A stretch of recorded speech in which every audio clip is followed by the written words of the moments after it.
So the Adventures in Consciousness series is a 10-chapter journey exploring what consciousness is, how awareness shapes the way we think, feel, and live, and how individuals and leaders can act with greater responsibility, clarity, and purpose. So far in the series, we began by exploring life as an adventure. Then we asked deeper questions of what consciousness truly is. We looked at how consciousness can work to create harmony and supercoherence, and how to apply it practically in everyday life, how our attitudes shape our relationships and their outcomes, and how we can move from ego into spirit through cooperation and contribution. Now in Chapter 7, we explore the impact of perceptions and beliefs, and how the stories we carry, the thoughts we repeat, and the beliefs we accept often shape the reality we experience. It's like Henry Ford said, if you believe that you cannot do it, you're right. That's your belief. However, if you change that and if you believe that you can do it, you're right. My name is Jack Heynen, and I am the creator of the 10-chapter series of Adventures in Consciousness. Hi, my name is Allie Crawford, and I'm here to support Jack Heynen on the Adventures in Consciousness series. So let's jump into the core themes of Chapter 7. So we're talking about beliefs and perceptions. Beliefs quietly shape the direction of our lives. Perception influences how we interpret people and situations. The subconscious responds to what is repeated most often. Awareness gives us the power to choose differently. Limiting beliefs can be rewritten. Curiosity and honest dialogue creates growth. And shared beliefs influence family, culture, and society. This is so important in this series, and really how important it is to share this with people. Well, I keep mentioning throughout the series my excitement about what is consciousness and what energy is available to us. It's part of how the universe operates, and now we are learning how do we apply that energy in a most productive and peace-building, creative ways. So when I look at that energy available, that's like saying we came upon an oil field is loaded with oil. So we can drill all over the place and we can take this, that, and the other thing. Very careful what we do with that. So this, turning it to consciousness, we're talking about the energy that keeps the whole universe together.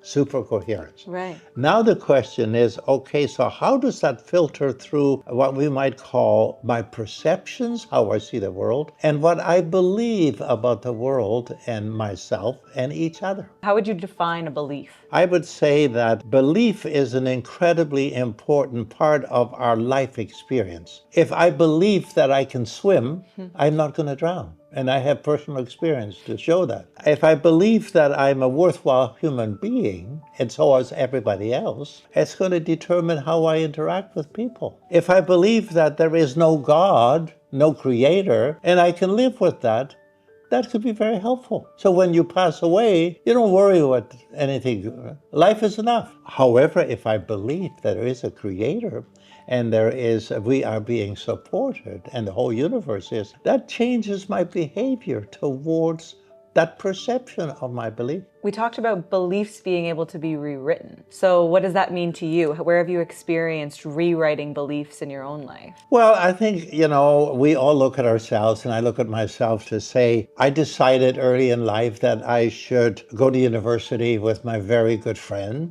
and I did. And so I started taking psychology, and I did quite a bit of switching in the beginning that I've shared with the audience. So I moved from psychology to chemistry, and then an attempt at engineering, and then I lasted 1 week, and I thought, that's not for me. And so I had to take a year out to get my feet under the ground. So my belief changed from being a reject. I think I am not fit to go to university. I'm going to go to a lumber camp, spend the rest of my life there, to suddenly get a change experience by being together with people to say, let's rethink kind of our faith and our fellowship with each other. And that gave me a whole new belief about myself, a new perception. I am capable of being a good human being. I am now capable of going back and finishing my first degree. And my belief system, based on a deeper sense of how I understood myself and my relationship to myself and to Creator. And then it didn't take any time at all to finish the degree and then get my second and my third degree, because my belief was I could do it and I must do it. Then I started my own practice. And so I do not look back with any regrets all the experiences. I would say that was the evidence of my belief in who I am, who other people are, what the universe is about, and I'm still cooking with gas right now at 86 years of age. When you think about beliefs in your own life, and you talked about the power that it kind of pushed you, do you want to touch on the power of beliefs when they're positive or negative? Well, yeah, because belief, I think, is a moment in a person's life when you become focused. And you become focused on how you interpret your own life, your relationship with others. So it is a very strong sense of focus. And it is so strong that a belief makes you feel justified to undertake certain behaviors. And we've done some very awful things to each other when our belief justified that we could hurt other people in the name of my belief.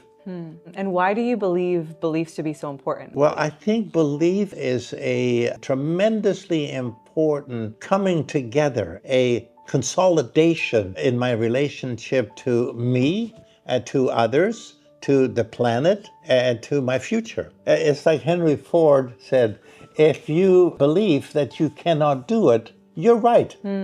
That's your belief. However, if you change that and if you believe that you can do it, you're right. So for me, he put the finger on the tremendous importance, quality of belief, energy.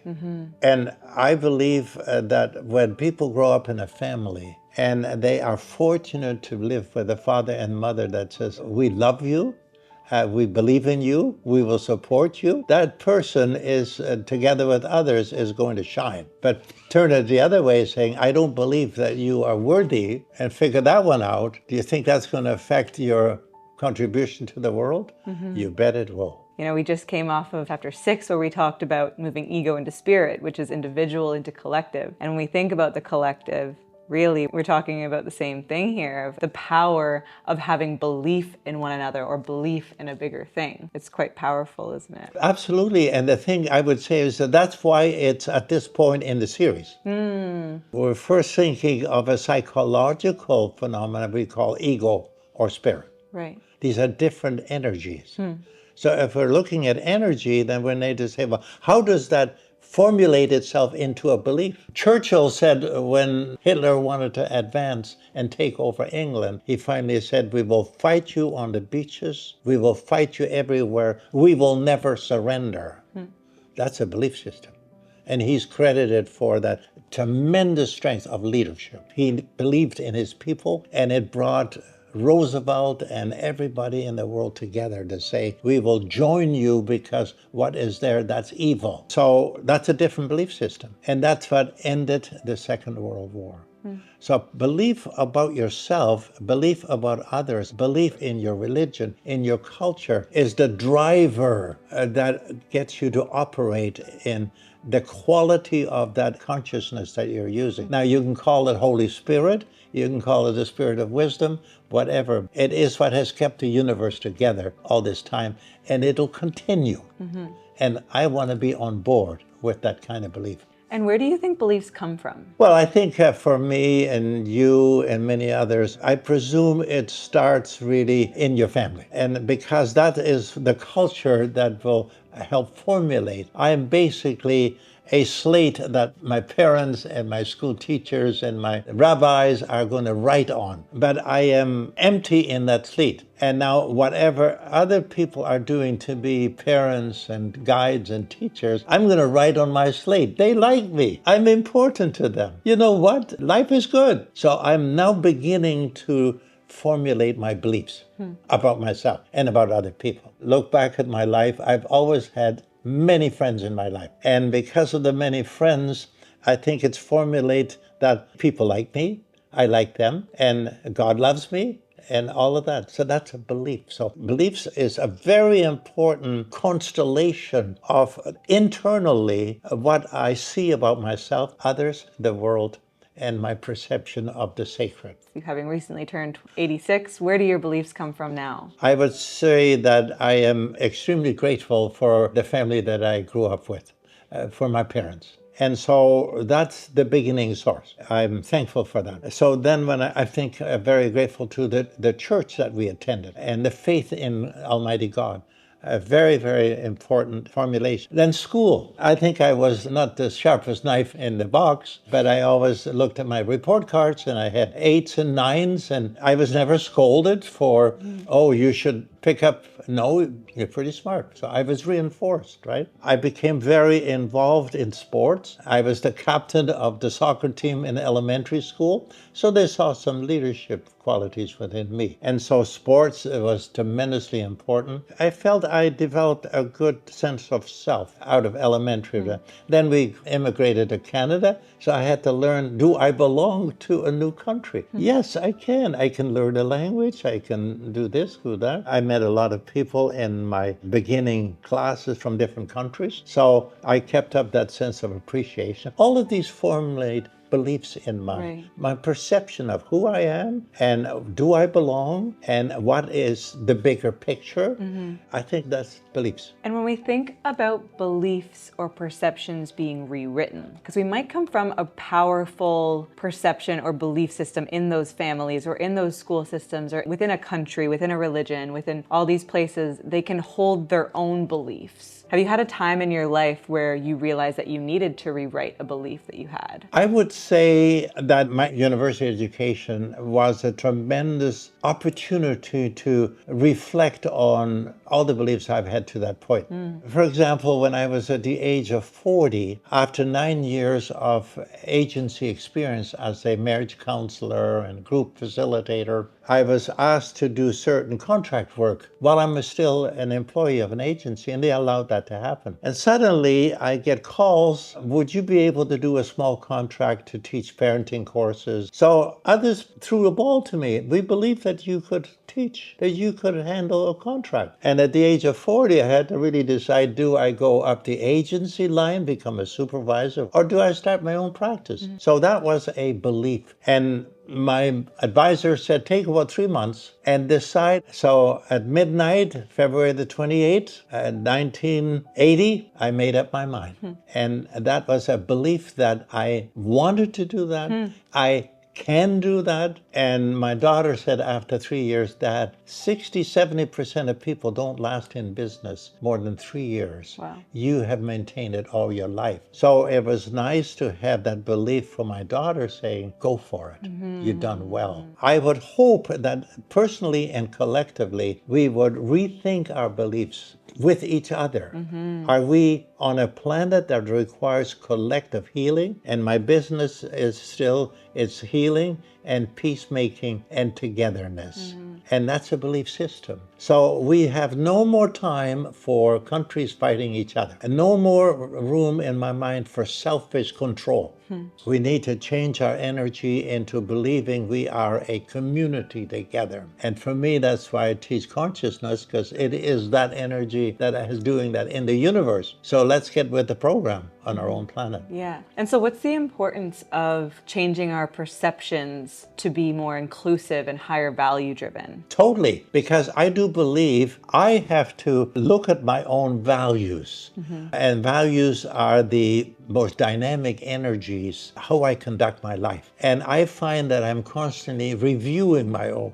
And when I would say, now, Jack, you got to change your value in this. What are my values towards looking after myself physically? What are my values in terms of the relationships I have with other people? Am I still reading, or am I losing intellectual curiosity? And finally, what's my relationship to my spiritual part? So am I opening the doors to the sacredness of the universe which for me is my belief in God, Creator, Holy Spirit. So I think beliefs are one of the most dynamic energizers because we can rewrite them, and we should expand them, and we should be including them, and we should be tolerant of other people's life experiences and religions. I have men coming, they want to talk philosophy. One person who's a very strong Muslim people, I want to listen to him and not argue, and I want to say, it's time that we go higher up in my beliefs and perceptions, and let's make it applicable. How important is it to be aware of the beliefs and the perceptions that you hold? Totally important, because I realize that if my perceptions of living on this planet, and we call it Mother Earth, is growing to say I am blessed to be on the planet. So anything we do that causes sickness and illness on the planet, let's get together and let's restore health, because health is within the planet. When companies say I want to take from it selfishly, whether it's oil or gas or minerals, whatever, and if my relationship with other people in a company is really disrespectful, that's the wrong leadership. It's the wrong application. And since we already are learning that the universe is working together, I want to reframe as a leader to say, I will be even better leader if I now interact with the planet in a caring way, and I will change. So when you're talking about perceptions and beliefs, be ready to change. Yeah. Because we are only unfolding. Now, if we're stuck just on the planet, but what about the larger universe? Are we open? I study the larger universe, and I'm finding fascinating. We're not the only participants in the cosmos. Now, we know biblically already, most people in churches are talking about angels and guides. I mean, we know all of that, right? So that's nothing new. But do we have an updated version of that? And because I believe, much like the whole UFO situation, is we're beginning to say, government, don't hold that secret. We want to understand, are we the only participants in the universe? That's changing your perceptions and beliefs, and I get very excited about that. Yeah, it's really interesting to think about how we perceive these topics and the beliefs that we have around these topics. You know, what biases are we working off of? Where did these beliefs even come from? So when we sit with those beliefs, when we sit with reflection of those actual beliefs, what do I believe in? What do I care about? And noticing yourself in a situation, being aware of yourself in a situation. Why did I act that way? Why did I have that thought come into my mind when I saw that thing? And sitting with that. And it can be uncomfortable at times because we might have defense around it. We might have beliefs that are supporting those beliefs, but we might not even know where those are coming from until we sit long enough with them. But do you have any application suggestions for people to start to be more aware? Let's start for a moment just thinking when we bring children into a family. And I have a very good friend who just reminds me of how beautiful her granddaughter is. And that granddaughter is alive with everything. And when I look at children and how they naturally exploratory,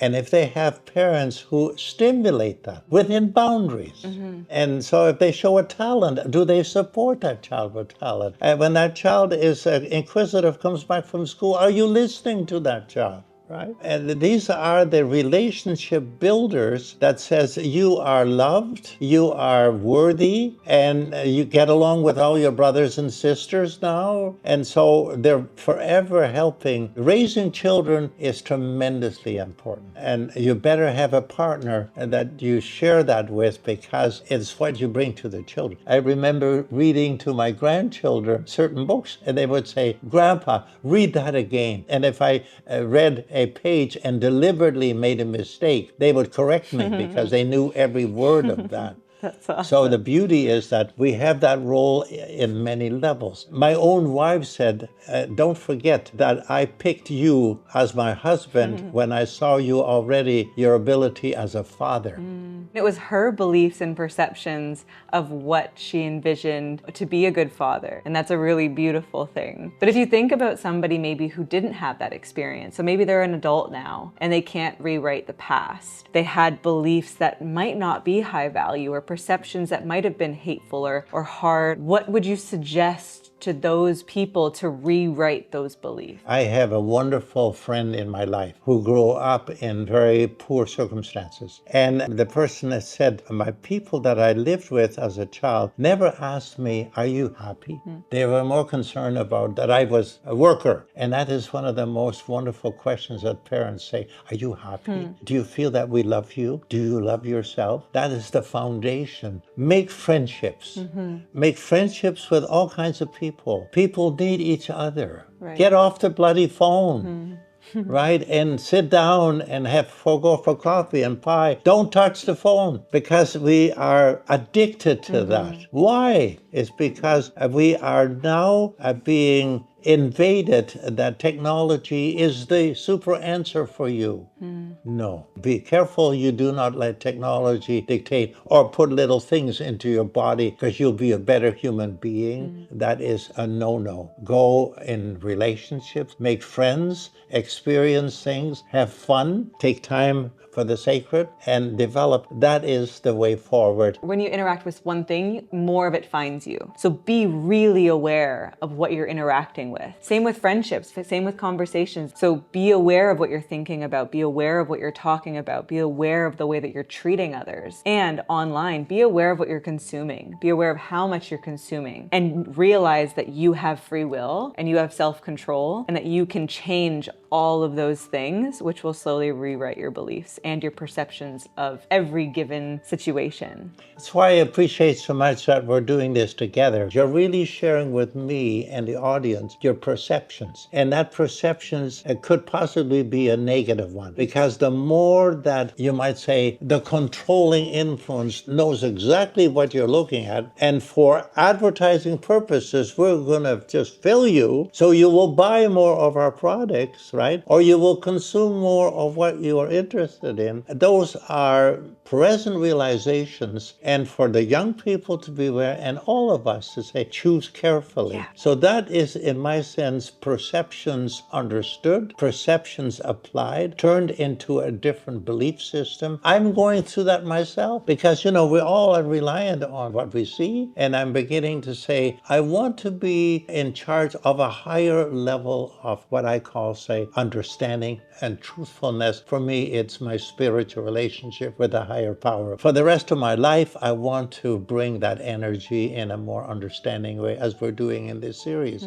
So that is belief system perceptions revisited and changed. Yeah. And when I change it for myself, I feel better. Yeah. I feel more like I'm really walking the path right now. It's a big decision, especially if you're going against everything that's proving that belief right at the given time, but you're trusting your gut of that this doesn't feel completely right. And I think it takes courage, and it also takes determination, but it might be lonely for the first little bit, but then it will feel so much better. The terms you're using are tremendously important. Yes, we will feel alone.